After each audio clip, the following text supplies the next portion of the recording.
Hi everyone, welcome to the Techstars Startup Weekend Women Dublin, taking place from 24th to 26th of March at Accenture Song in Smithfield.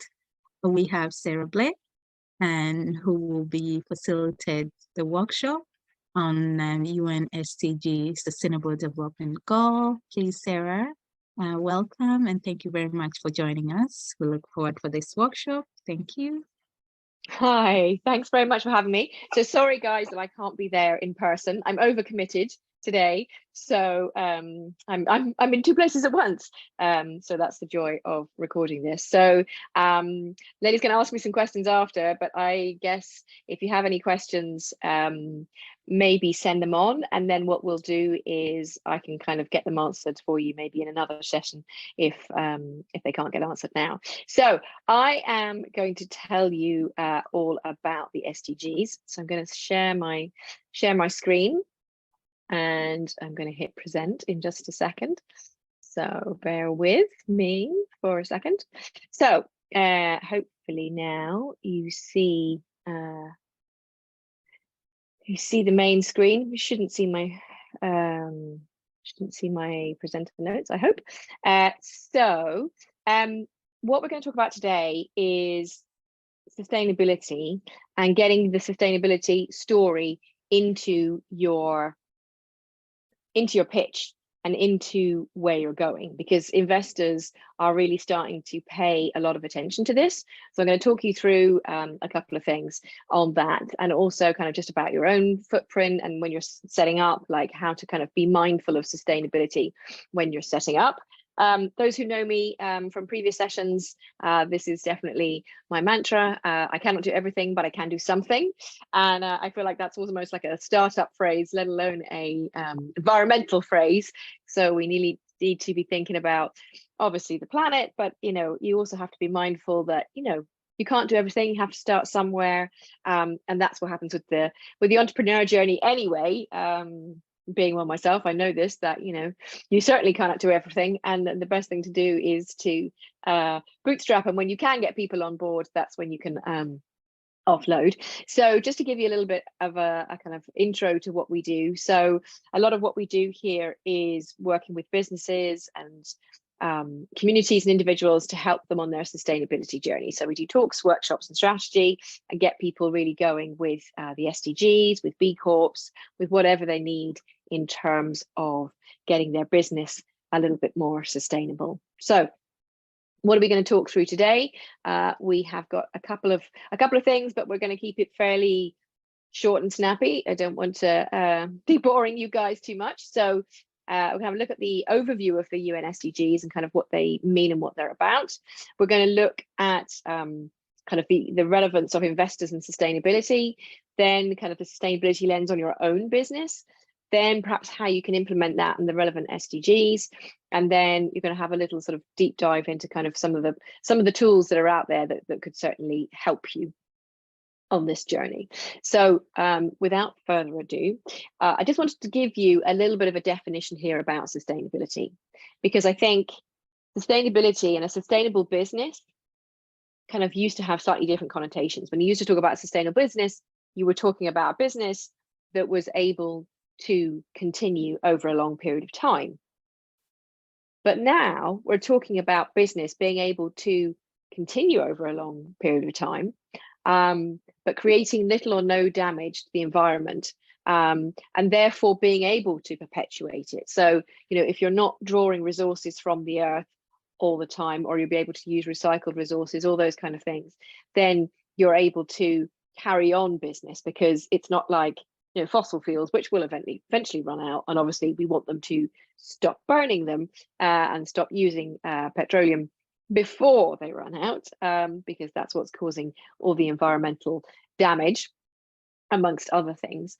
So it's to really think about sustainability and putting that at the heart of what you do. Like, what does a sustainable business mean for you? And certainly if you're in the digital space, you may think you have little to no footprint, but digital is about to overtake aviation in the sense of emissions, because of the data centers, all the energy used and things like that. But we're going to touch on that a little bit later in the deck. So first of all, the SDGs. Now, you may not have seen them laid out like this, but I think it's a really good one. I think it's called like the wedding cake, of how to look at the SDGs and have a think about them as really as a base and your North Star for sustainability. They're a really good kind of good grounding. And some of them, when you look at it, like no hunger and no poverty, you might be thinking, or like, what's that got to do with me? Like, you know, not all of the SDGs are going to be relevant to your business. But the UN Sustainable Development Goals are 17 goals that have been set by the United Nations General Assembly as a blueprint to achieve a better and more sustainable future for all people and the world and the planet by 2030.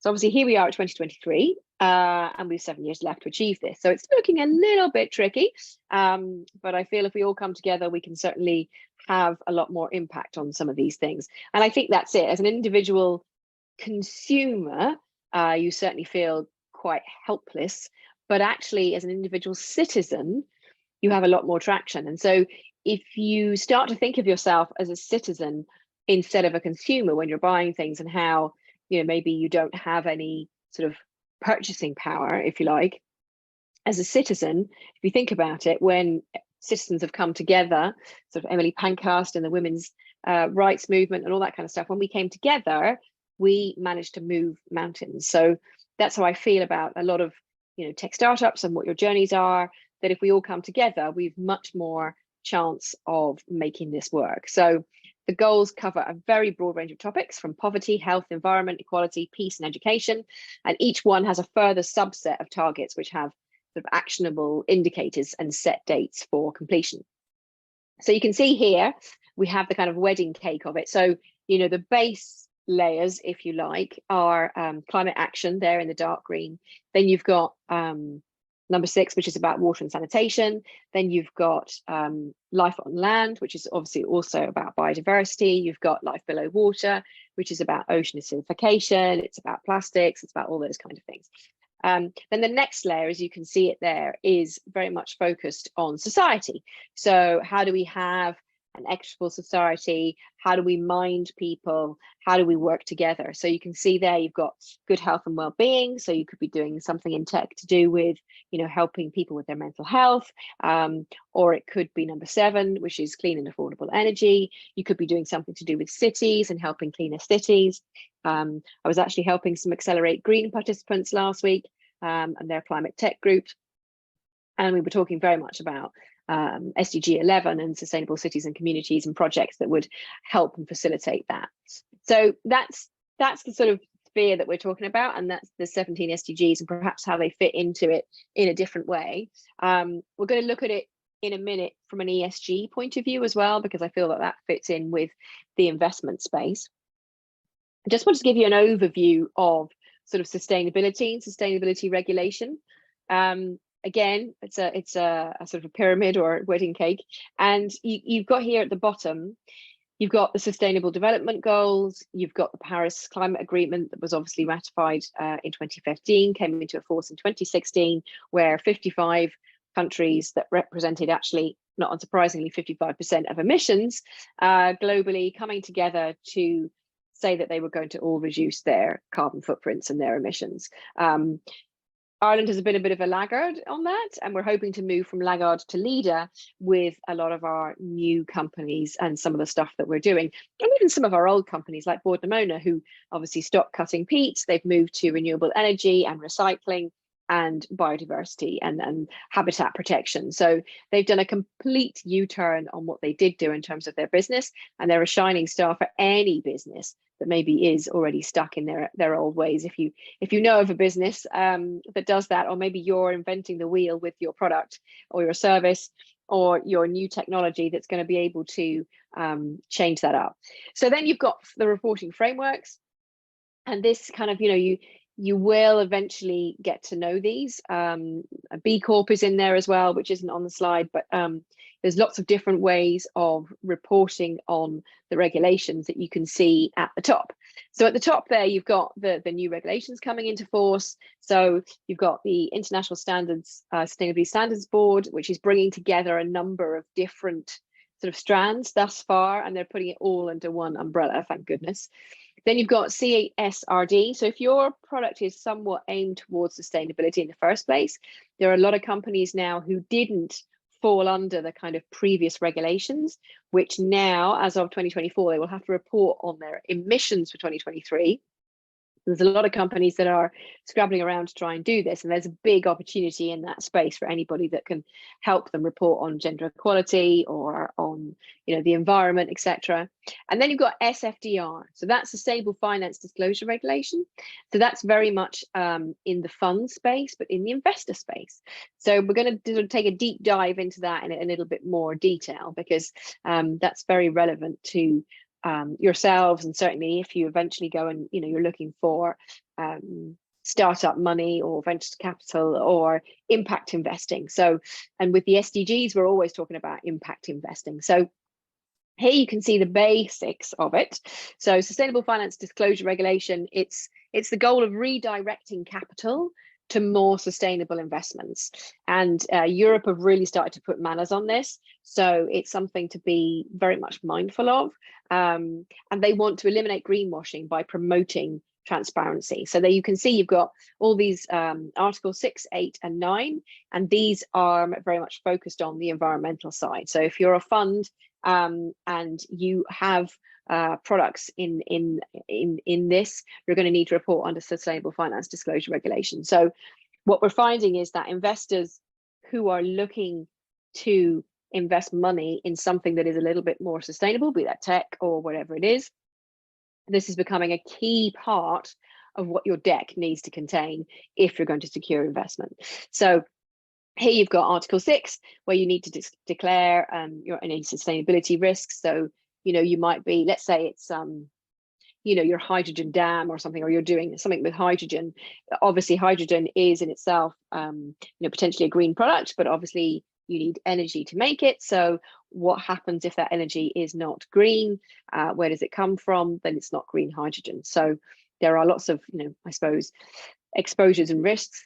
There's also kind of, you know, maybe just when it comes to biodiversity, certainly B Corp put a bit more of an emphasis on other renewable methods rather than hydrogen, just because they think that, you know, hydrogen can't be at the moment fully 100% green, but it depends on who you're talking to and what the product is. Then Article 8. So these have, you know, I'm going to say it's do less harm, but must have, you know, social characteristics. So it must have, you know, maybe social entrepreneurship. It must have some sort of impact side, giving back to people. And then Article 9 is focused on, you know, the sort of main objectives of the sort of 6 taxonomy objectives. So we'll touch on that in a second. But it's products that are purely with a sustainable investment objective. So these are really thought out by investors at the moment. So it's a really good area to focus on if that's something that you're thinking of. So this is the EU taxonomy, just to touch on it. I mean, it's not something to particularly know about, but it really helps when, you know, when investors are looking at it, because they're using this as their framework. So here you've got how they classify sustainable economic activities, and you've got kind of, I suppose, 6 kind of main goals in areas. So you've got forestry, you've got environmental protection, you've got manufacturing, energy, water supply, waste management, transport, construction, information and communication, so certainly on the tech side, and then professional, scientific and technical activities. So you can see there, the 6 environmental goals are climate change mitigation, climate change adaptation, because, you know, who knows, at this rate, we could well be growing wine in Ireland. Like we could be growing, you know, growing grapes for wine and producing our own wine, because it's going to get that warm, and because we have the right kind of, you know, slopes, if you like, for it. You know, that could be one way that people could be looking at, you know, mitigation and adaptation. Like what are we going to be able to do here that perhaps we couldn't do before? Have to look at the positives as opposed to what's going to come with the negatives. Then the sustainable use and protection of water marine resources. So again, what are we doing to, you know, protect fish stocks and things like that? Circular economy, really hot topic, obviously. Then pollution prevention and control, and then restoring of biodiversity and ecosystems. So all of those are kind of, you know, really relevant areas. So I'm just going to show you how the SDGs fit under ESG. Okay, so and this isn't like, this is not a hard and fast picture, but it's definitely how most kind of investors are looking at the SDGs and where you are putting your emphasis. So under the environmental side, not unsurprisingly, you've got life on land, life below water, climate action, but you've also got responsible consumption and production. So if you're doing something towards the circular economy, if you are making clothing in a better way, if you are, you know, making less impact on nature's resources in terms of your product, then that's really important, and that's where people are going. So it might be clothing that's going to last for a long time. Obviously, Patagonia being a good example of that.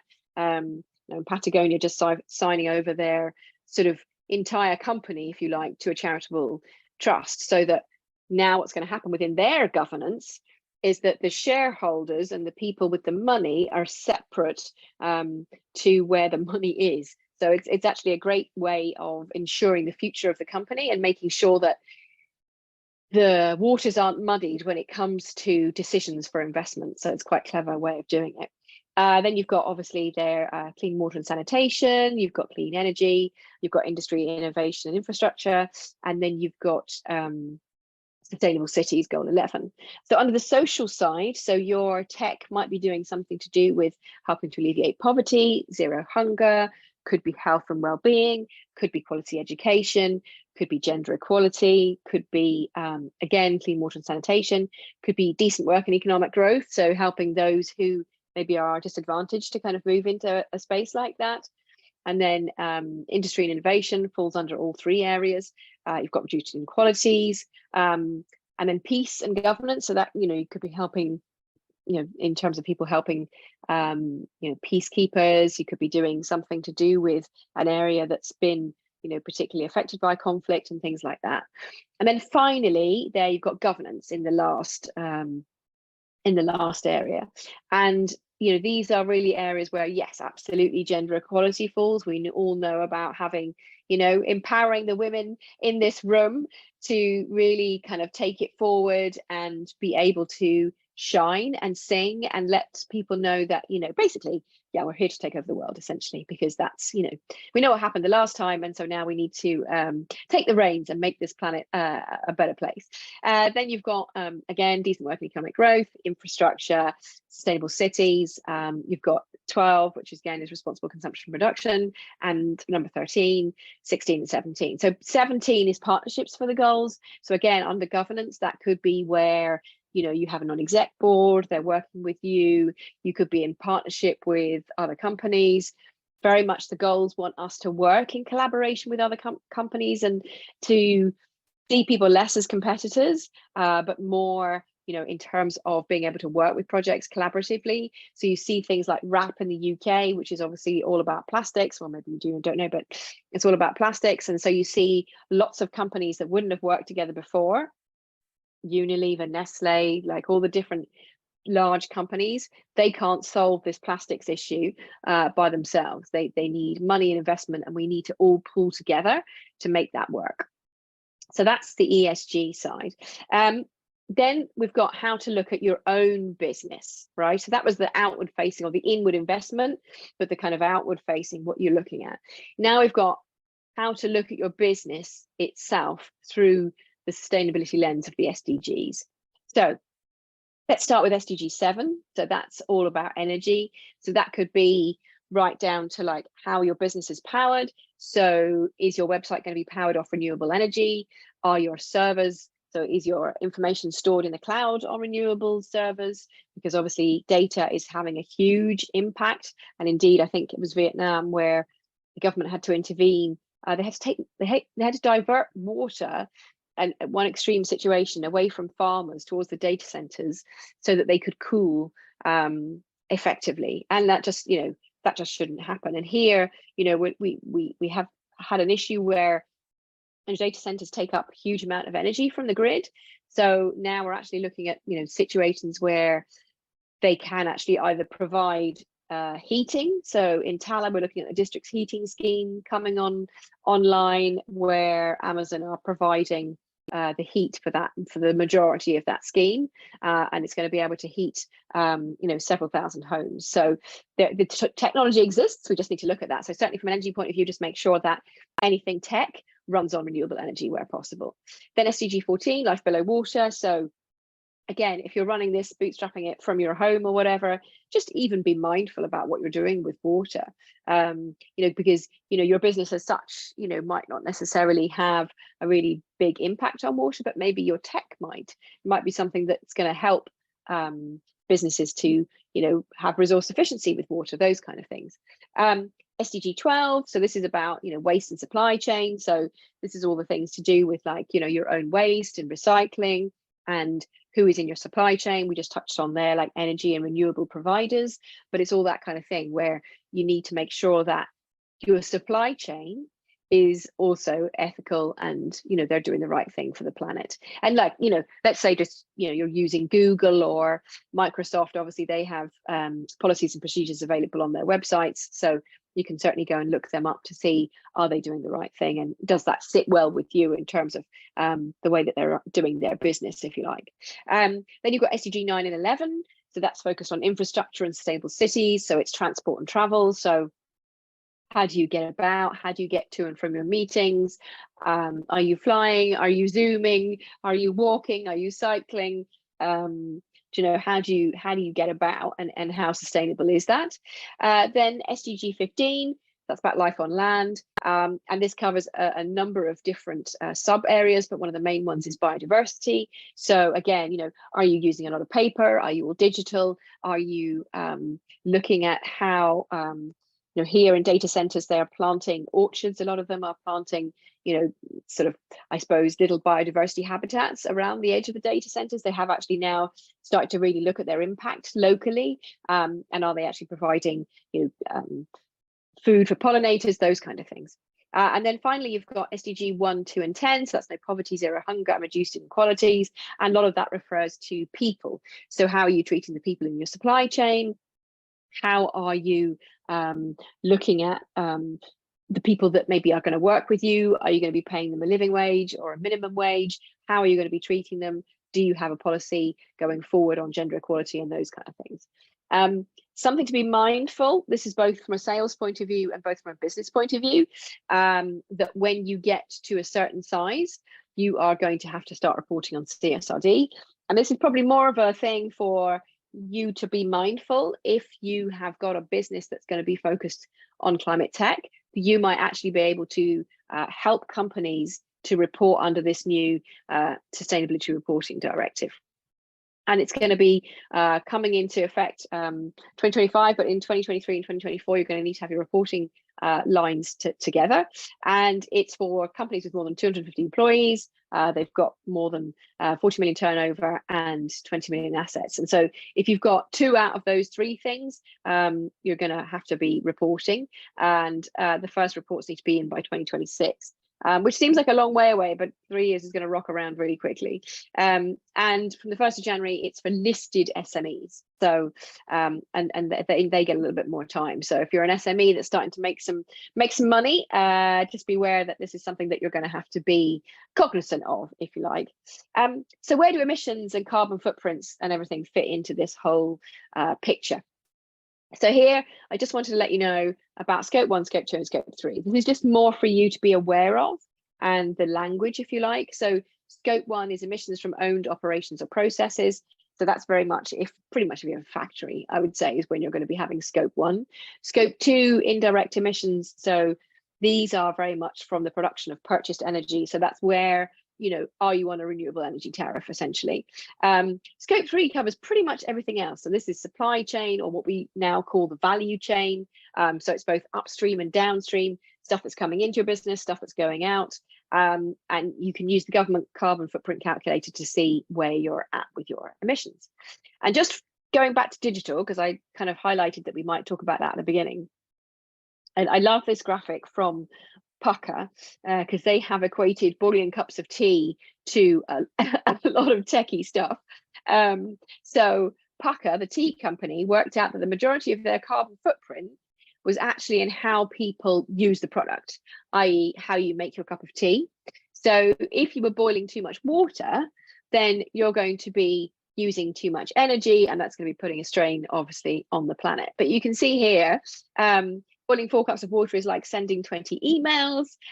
Boiling 3 cups is the same as 5 hours on a laptop. So it's all just to think about your consumption of digital. Do you have a laptop that's refurbished? Did you buy it new? Obviously, secondhand is so much better. Have you got a fair phone that is made, obviously, with much better environmental impacts in mind, and it's modular so that you can change the camera, you can switch out the battery, you can upgrade the phone as new things come in, whereas your Apple phone, everything is glued together. It's very difficult to recycle it. It's very difficult to to kind of make those parts into new and to mine the stuff that's in the phone, because indeed the Mint in the UK, they actually made a whole bunch of new coins out of 1 ton of e-waste, so like phones and laptops and stuff, and they got a company to take apart all the components and get all the kind of chromium, obviously, but obviously all the precious metals that go into phones. So when we talk about digital, we talk about not just the kind of what's in the cloud, but also like the actual hardware of the tech. So try and buy secondhand. I know I do from a cost point of view anyway, but yeah, you don't necessarily always have to buy new. You can just go and get some more memory or whatever put into something that's slowing down, is often a good way to do it. So that's just a little thing about carbon footprints and how to be mindful of your own. So just conscious of time here, and hopefully you're not all bored, because I can't be there to do a Menti quiz with you, which is what we'd be doing now if I was there. So think about the SDGs as a driver for investment. So think of this as a tool for getting money into your business. If you're not bootstrapping and you need investor investment, this is a really good way of getting it. So you want to focus on those SDGs where you and your business is having the impact.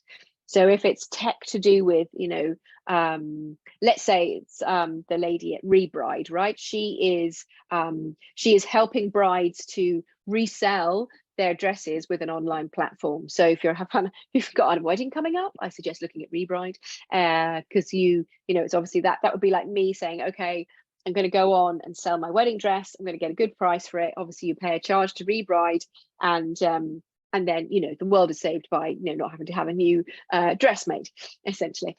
And then you've got to think about the fact that as a startup, you are 1 or 2 steps ahead of any other company. You have the opportunity now to put sustainability and the SDGs at the heart of what you do, and be one of those businesses that these impact investors invest in. I think it's a real opportunity right now.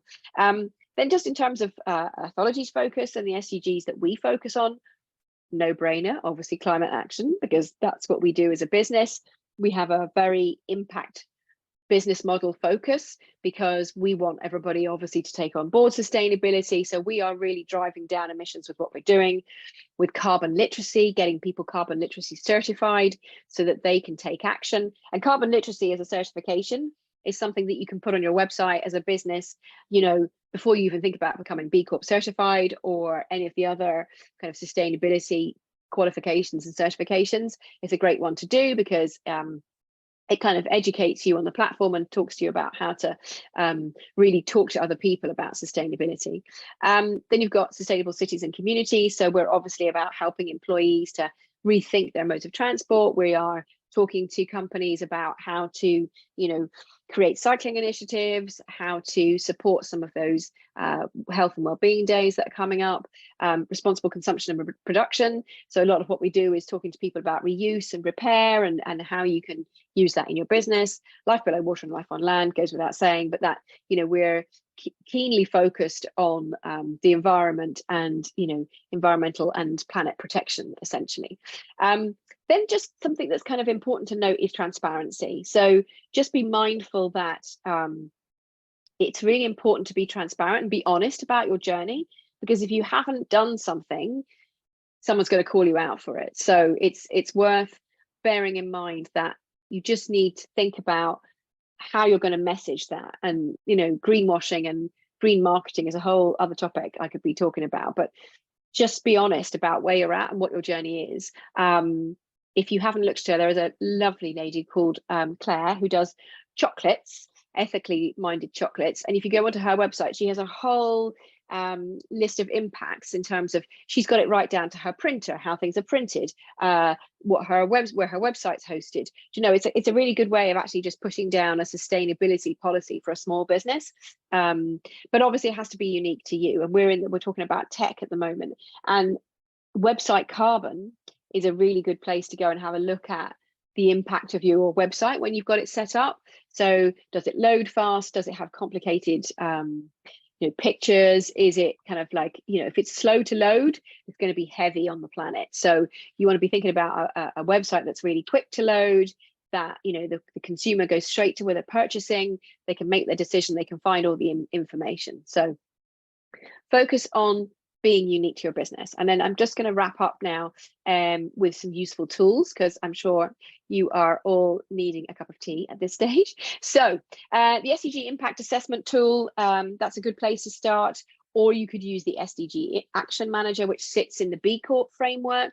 So if you want to have a look at your business, and you can certainly, as a one-man band, as a startup at the moment, you can still be a B Corp. You have to be a limited company, but you know, or you certainly have to have that kind of framework. But you can set up as a B Corp, and it will show you the SDGs that you're working with under the SDG Action Manager. I've also got a brochure which I'm going to send on to Layla and the team, just so that you have it, because it picks out each SDG. It tells you what the business focus is. It tells you kind of like what it means, like where am I supposed to be going with this goal, and then it gives you an example of a company that's doing it. So it's a really good way of just like going, okay, if I don't really know which SDGs to use, then that's a really good way of doing it. And also there's a free course, it's still running, the SDG Academy course, which is a great way to get started with, and it's specific to the SDGs in tech. So I really like that, and that's free. So that'll be on the PDF. So thank you very much. I hope that was very useful. And Layla might have thought some questions along the way that she can ask me. And if not, maybe send them on to me, and we'll see how we can make that work. Thank you so much, Sarah. That was amazing. And you have answered all my questions, actually. I was writing question, and then the next stage is explaining it. Oh, you answered. I was like, oh, okay. Yeah, okay, that's a good thing. Yeah, the question about the mindful of energy use and how to communicate the impacts, and the SDG you're using. You even give the example with Claire and the website thing. I think maybe later in the email you can send us the link, like Claire, yes. a website, and that website link to check if your website is, yeah, sustainably hosted, and website carbon. I'll put that. Actually, I'll probably just add it to the bottom of the deck, and then it'll be there. And I'll put it in the email too, so that you've got that, because that's a brilliant one of just going to check how heavy your website is. And from a tech point of view, you want to make sure it's loading fast, that Google knows where to go. So what's good for you is good for the planet, because you want people to make the right decision to purchase your product or to do whatever it is. And the quicker they do that, the better it is for the planet. Yeah, that's great. And even to how to know what SDG applies to you. So the link for the course that you provided, is going to be very beneficial to all the participants. So thank you so much. This was amazing. And surprisingly, I don't have any questions. That's good that I answered them though as you went along. So you were thinking of them, and then they got answered. So that's good. But if anything comes out of the session, then email me, and then maybe I can send you some answers back for the final sessions. Do you know? Yeah. Thank you so much. And I hope everybody, you got a lot from this session, and you can apply them in your startup and with your pitch deck this weekend. Thank you. Bye. Bye.